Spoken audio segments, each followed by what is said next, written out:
Afrique Sport, la matinale du lundi, c'est parti et nous la débutons comme toujours en Afrique avec la CAF. La Confédération africaine a annoncé le report des finales de la Ligue des champions de la CAF ainsi que la Coupe de la Confédération qui devait se jouer respectivement à Douala et au Maroc.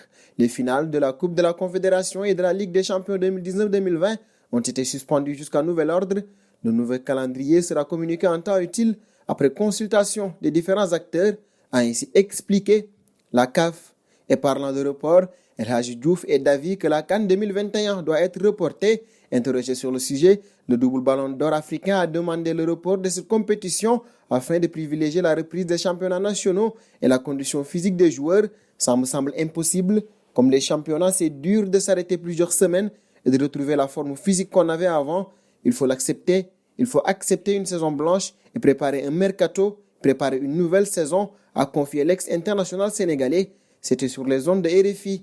De cette requête d'El Hadji Ousseynou Diouf, passons au joli geste de Mohamed Salah, devenu l'un des meilleurs joueurs du monde à Liverpool. Ce dernier n'oublie pas d'où il vient, son pays, l'Égypte, étant également touché par le Covid-19. Le joueur de 27 ans a décidé de faire un nouveau don. L'international égyptien a fait un don à sa ville natale, Nagrig. L'ancien joueur de l'AS Rome ou encore de Chelsea a fait don de plusieurs milliers de tonnes de nourriture, y compris de la viande fraîche, aux familles touchées par le coronavirus. C'est son père, Salah Ghali, qui a convié la nouvelle à Al-Masri Al-Youm, un quotidien local. Le village a également été désinfecté et plusieurs masques ont été distribués.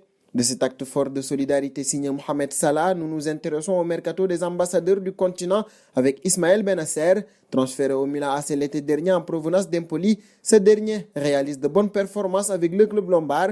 Le milieu de terrain algérien est donc suivi par beaucoup de clubs européens, au nombre desquels le Paris Saint-Germain. Selon le Sport, le PSG a récemment pris des renseignements sur Benasser. Leonardo, le directeur sportif du club francilien, connaît bien le Fennec algérien puisqu'il faisait partie des premières discussions avec ses représentants dans la perspective d'une signature au Milan AC lorsqu'il était encore avec les Rossoneri, un dossier à suivre de près pour les prochaines semaines. Et c'est cette information sur Benasser qui clôt la partie Afrique de notre matinale. Nous voici dans la seconde partie que nous débutons avec Gianni Infantino, en charge des enquêtes concernant la FIFA. Le procureur suisse Cédric Remoun a secrètement rencontré Infantino en 2017, affirment des journaux allemands et suisses, une révélation faite dans le cadre d'enquêtes alimentant les soupçons de collusion entre la FIFA et le parquet helvétique.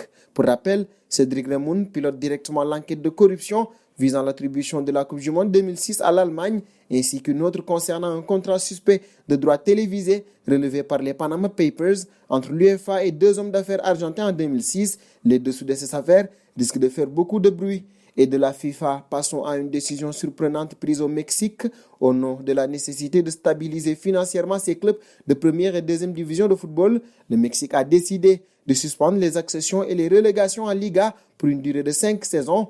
Le directeur exécutif de la première division a même d'ores et déjà entériné la fin de la saison pour la deuxième division qui n'aura ainsi pas de champion. Un projet de stabilisation a donc été mis en œuvre et prévoit notamment l'injection de 2,34 millions d'euros. Aucune décision n'a en revanche été prise pour le moment concernant une éventuelle reprise de la Liga MX dans laquelle évolue André-Pierre Gignac sous les couleurs des Tigres de Monterrey.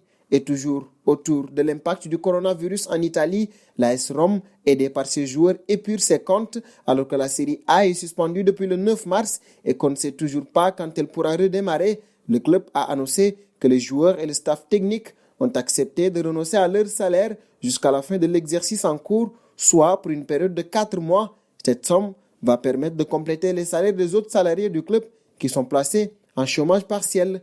Nous terminons cette matinale avec le tacle d'Alvaro Morata envers le Real Madrid. Je regrette d'avoir porté d'autres maillots que celui de l'Atlético de Madrid en Espagne, a lancé l'international espagnol lors d'un live Instagram avec le tennisman Fabio Fognini, dans des propos relayés par Mundo Deportivo, des propos qui ne passeront pas inaperçus du côté du Real Madrid, où Morata a évolué de 2008 à 2014, puis lors de la saison 2016-2017 chez les jeunes. Il était également passé par Getafe. Et c'est sur cette nouvelle que nous fermons notre matinale de ce lundi. Nous vous remercions de l'avoir suivi et vous donnons rendez-vous demain sur Afrique Sport. C'est pour ne rien manquer du football mondial. Abonnez-vous sur la chaîne Afrique Sport pour de nouveaux contenus exclusifs de vos sportifs préférés. N'oubliez pas également d'activer la petite cloche pour ne rien rater.